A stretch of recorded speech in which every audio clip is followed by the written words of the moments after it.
Kalian pernah gak sih buka TikTok atau Instagram bentar, jadi malah kepikiran ngelihat teman yang udah wisuda, ada yang udah sukses dengan kerjaannya, ada yang udah keliling dunia. Terus tanpa sadar kita ngomong dalam hati kayak, ya Allah, kapan ya giliranku? Ya Allah, kapan ya aku bisa kayak dia? Aku yakin banget pasti kita semua pernah ngerasa hal yang kayak gitu. Padahal sebenarnya di sosial media itu cuma nunjukin bahagia seseorang. Kita cuma lihat hasil akhirnya saja.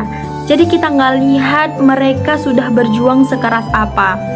Jadi gara-gara itu kita sering ngebandingin hidup kita dengan hidup orang lain. Terus mulailah muncul pikiran, kok doa dia cepet banget ya dikabulin? Kok doa-doaku belum, lama banget, kenapa ya? Padahal di dalam ajaran Islam, Allah itu nggak pernah nggak dengerin doa hambanya. Di dalam Al-Quran surah Al-Baqarah ayat 186, Allah berfirman, Bismillahirrahmanirrahim. Ujibu da'watad da'i idza da'an. Shadaqallahul azim. Aku mengabulkan permohonan orang yang berdoa apabila ia berdoa kepadaku. Artinya apa? Artinya Allah itu senantiasa mendengar permohonan kita, doa-doa kita. Cuma cara Allah ngabulinnya itu belum tentu sesuai apa yang kita inginkan atau belum sesuai apa yang kita bayangkan gitu. Rasulullah SAW juga ngajarin kita kalau doa seorang muslim itu nggak pernah sia-sia. Bisa jadi Allah kabulin, bisa juga Allah simpan sebagai pahala, atau mungkin Allah ganti dengan cara menjauhkan kita dari sesuatu yang buruk, yang bahkan kita sendiri aja nggak tahu. Menurut aku, masalahnya itu bukan karena Allah nggak ngabulin doa kita, tapi karena kitanya yang terlalu sering ngelihat hidup orang lain. Padahal Allah itu sudah mengatur jalan hidup setiap orang itu berbeda-beda. Ada yang rezekinya lancar, ada yang suksesnya belakangan, ada yang doanya dikabulin sekarang, ada doanya yang ditunda dulu gitu. Jadi bukan berarti Allah itu pilih kasih, tapi Allah tahu waktu yang paling tepat buat setiap hamba-hambanya. Jadi ingat sama satu kalimat dari guru aku dulu. Beliau pernah bilang, mungkin kehidupan kita hari ini adalah hasil dari doa-doa kita yang dulu. Pas aku pertama kali dengar, aku cuma ngaku aja. Tapi sekarang aku mulai paham. Bisa jadi doa yang lagi kita panjatkan hari ini baru Allah kabulkan beberapa tahun lagi, di saat kita mungkin udah lebih siap gitu. Nah, jadi jangan capek buat berdoa, jangan berhenti berusaha, dan jangan pernah ngerasa Allah itu gak sayang sama kita cuma karena doa kita belum terkabul. Semoga setelah menonton video ini kita lebih fokus untuk memperbaiki diri, terus berdoa, terus berusaha, dan berhenti untuk membandingkan diri kita dengan orang lain. Karena setiap orang punya waktunya masing-masing. Aku ada satu kisah Nabi yang mengajarkan kepada kita bahwa doa dan kesabaran tidak pernah sia-sia.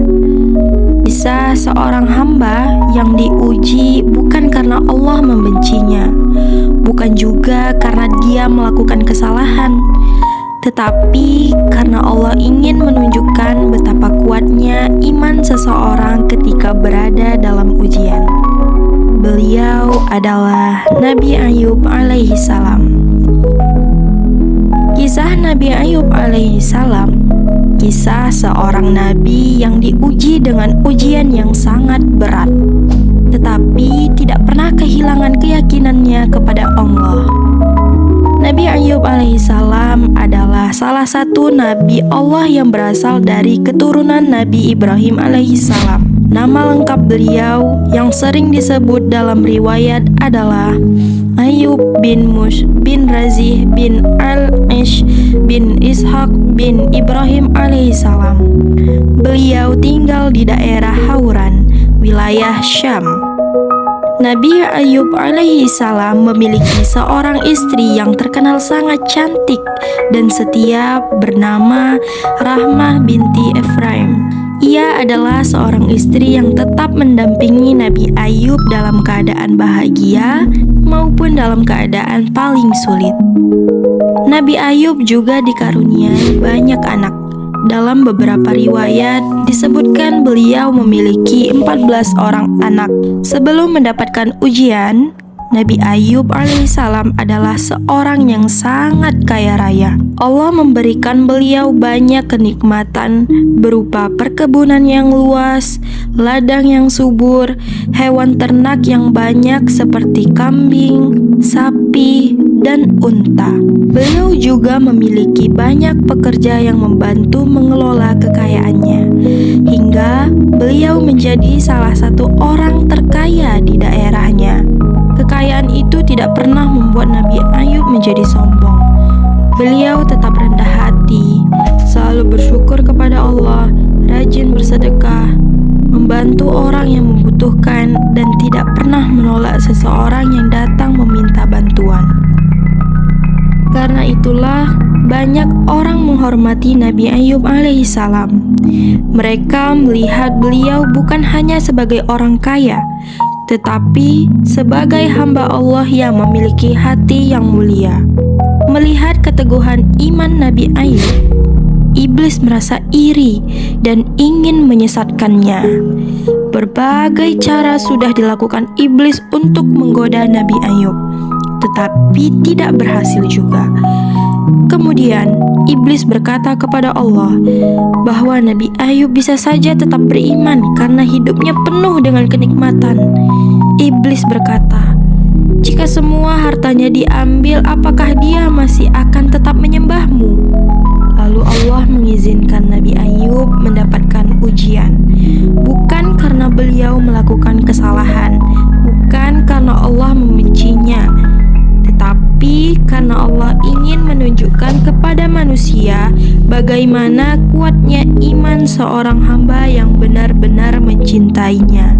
Maka dimulailah ujian besar itu. Harta Nabi Ayub perlahan hilang. Perkebunan yang luas menjadi hancur. Peternakan yang begitu banyak musnah. Kekayaan yang dulu dimiliki lenyap dalam sekejap. Kemudian ujian semakin berat. Anak-anak beliau meninggal dunia. Bayangkan, seseorang yang sebelumnya hidup penuh kenikmatan tiba-tiba kehilangan semua yang ia cintai.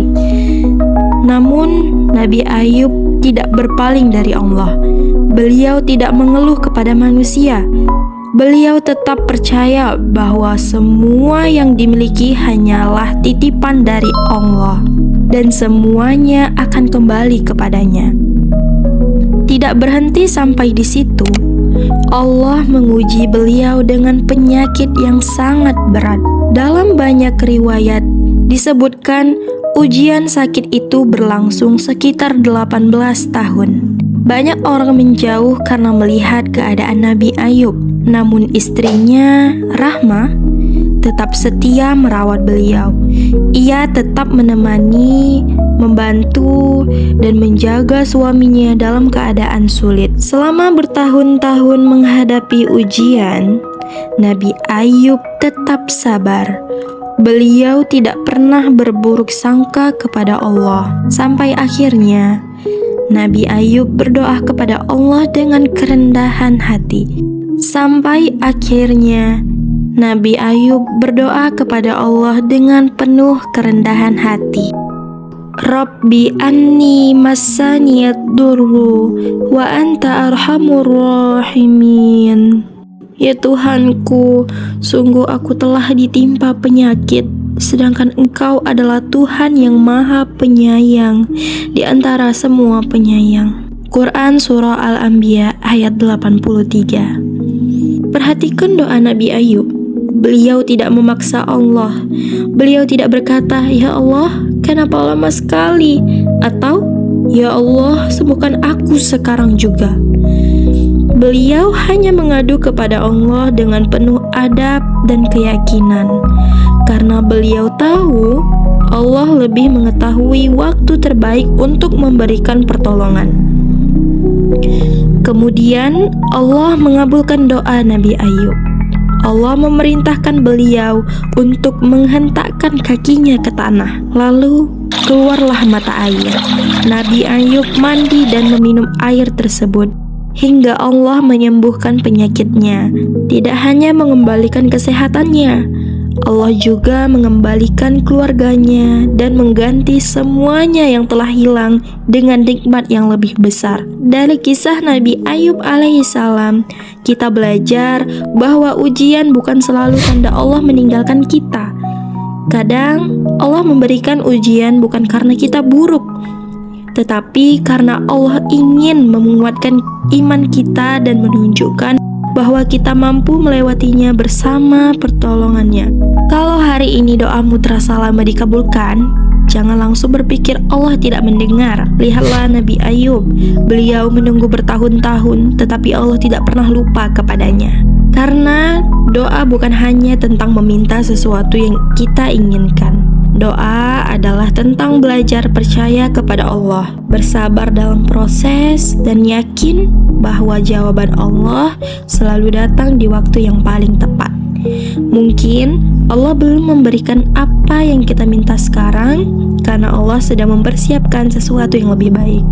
Jadi tetaplah kita untuk berdoa dan tetaplah bersabar. Terima kasih sudah menonton. Assalamualaikum.